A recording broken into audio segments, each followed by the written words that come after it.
What do you do when you guarantee someone for a loan and they refuse to pay and your money is taken away by the lending institution? That is a common dilemma for many Kenyans, especially in SACCOs. So for most people who are taking loans from SACCOs, the security is usually their own deposit as well as deposits from other members. So those are called guarantors. You sign a form saying that you agree to use your savings as security for their loan. So obviously, it is recommended to guarantee someone their credit history.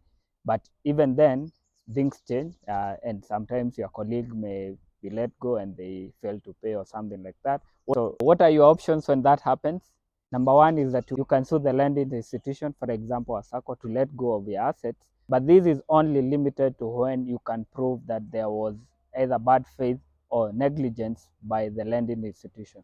So for example, someone had a bad record that the lending institution did not look into, or they interfered with the loan terms or something that was contrary to the contract, then you can have your asset released on that order. However, many times Kenyan law will favor the creditor over the guarantor, and previous attempts to change the law have failed. There was a recommendation in 2019 to change the law so that the creditor can only take over the guarantor's assets where they have failed all other means of recovery. So for example, they have tried to auction the person who took a loan and other things, but that law did not pass. So at the moment, the law will favor the creditor unless there is extreme cases of bad faith or issues with the contract in terms of how the loan was awarded. Number two is, now it's possible to sue the person that you guaranteed in a small claims court.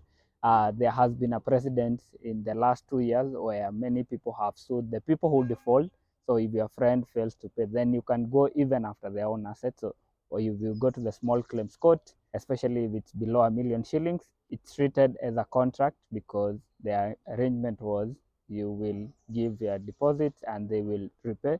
And if they don't do that, you can get a court order that gives you the power to recover their assets. For example, you can attach their car or their land or other assets and get that, even auction them. And this will probably take you less than a year because the small claims court is one of the fastest ways of recovering your money, especially for amounts below 1 million shillings. But despite the two options, the most important things to protect your money is to make sure that you are guaranteed someone that you know very well, you know the ability to repay, so that you do not land into problems.